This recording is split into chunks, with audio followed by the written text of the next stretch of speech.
Hello guys, magandang araw po sa inyo. Ngayong araw nga pala ay maaga nga akong bumangon kahit madilim-dilim pa nga din sa labas kasi ngayong araw nga pala ay ang araw na kung kailan kami magpipitas ng gulay. So ayun, ginising ko na nga rin yung asawa ko para nga makabangon na rin siya ng mas maaga. Tapos nauna na nga lang din pala akong lumabas ng kwarto para nga pala magluto ng kanin. Tapos tignan niyo pala sa labas guys, kung mapapansin niyo is sobrang madilim-dilim pa nga rin kasi alas 5 pa nga nung mga oras na yan. Tapos ito nga pala guys yung una kong ginawa, syempre nga nagsala nga muna ako dito ng sinaing para kung saan nga alis nga kami mamaya, ayan meron ng sinaing. Tsaka ulam na lang yung asikasuhin ko nga mamaya pag nakatapos na nga rin kami dun sa may pagpipitas nga ng mga gulay.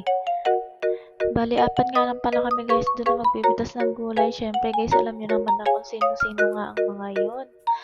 Tapos yung asawa ko nga pala guys ay lumabas na nga siya para nga sunduin yung partner nga niya dahil magpipitas na nga ng gulay. Tapos yung asawa ko pala pinapaandar niya na nga rin yung motor niya dyan para nasa ganun makaalis na nga rin siya.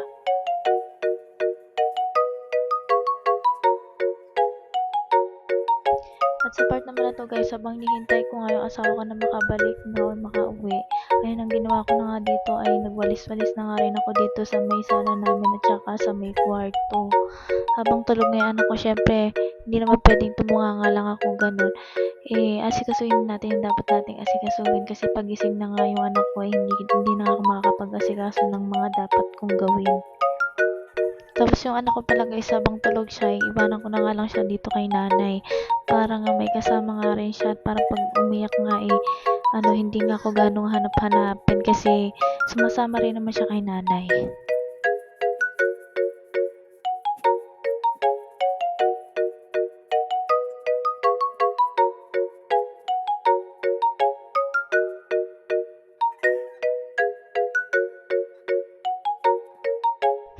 At fast forward na nga po tayo, ito na nga pala kaming apat na mga mamimitas. Ayun, kasama niya na nga dyan yung partner niya. At syempre kaming dalawang magkapatid. Kasama ko nga dito si Bunso, hindi na nga siya pumasok para mamitas nga ng gulay para daw may pambaon siya sa susunod na araw.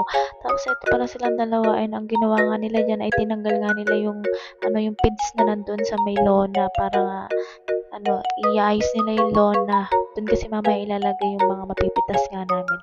Tapos kumuha na pala kami dito guys ng timba tsaka sako kasi yun yung paglalagyan nga ng mga mapipitas nga natin. Tapos ito pala guys yung mga kambing na inaalagaan ng mister ko, sobrang dami nga niyan.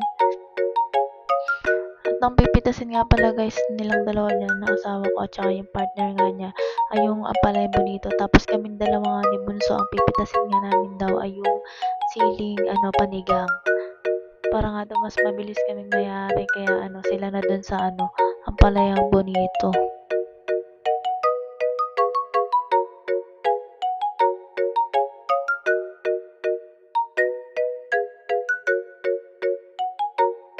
Kung mapapansin nyo nga rin dito guys ay hindi na nga rin medyo gumanda yung bunga nga ng siling panigang kasi nga yan na ata yung resulta nung pagkatapos nga ng bagyo.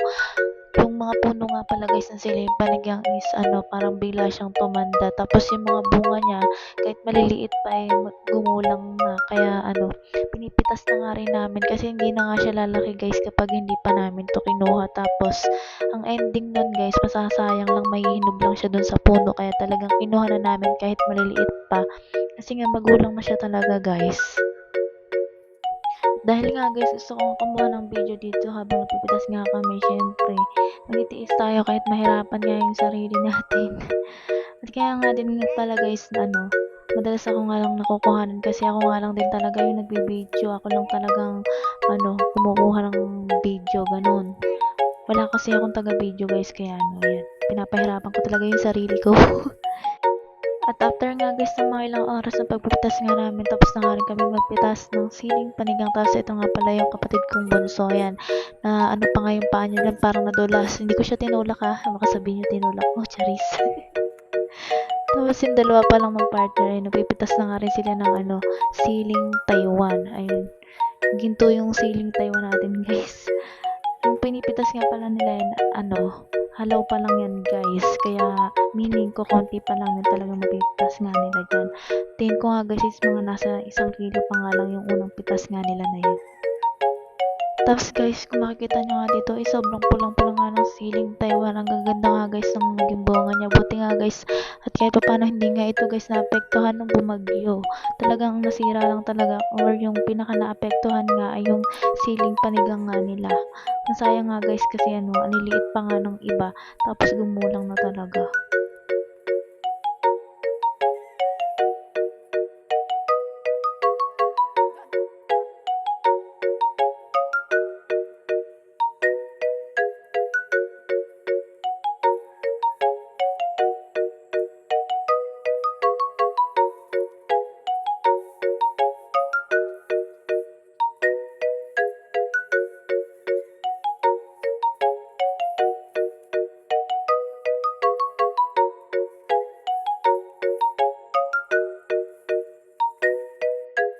At fast forward na nga rin po tayo. Ito na nga pala yung mga napitas nga namin ng mga gulay.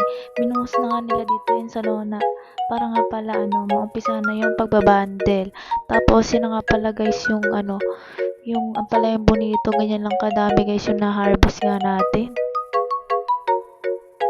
Tulong na nga ako dyan guys na mag-bundle para nga mas mabilis nga kaming matapos dahil yung anak ko nga ay umiiyak na nga raw, hinahanap na talaga ako. Kaya ay nagrunong-runungan muna ako mag-bundle. Hindi, guys, hindi talaga ako niyan marunong mag-bundle. Tinuruan lang ako ng asawa ko. Ayan, kaya medyo natuto na rin ako mag-bundle ng mga gulay.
Dito naman nga guys, sabi ko ay timbangin na nga niya yung mga na-bundle nga niya. Baka nga lumalagpas na sa 10 kilo. Kaya tinimbang na nga rin ng mister ko yung na-bundle nga niya.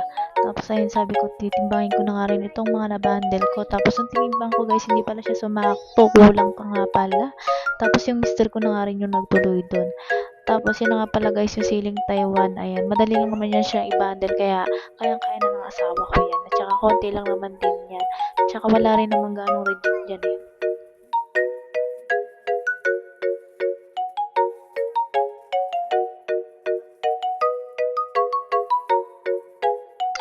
At matapos na nga rin yung asawa ko guys sa pagbabundle nga ng ating ceiling Taiwan ay tinimbang niya na nga rin yan at sumakto nga talaga siya dun sa 1 kilo.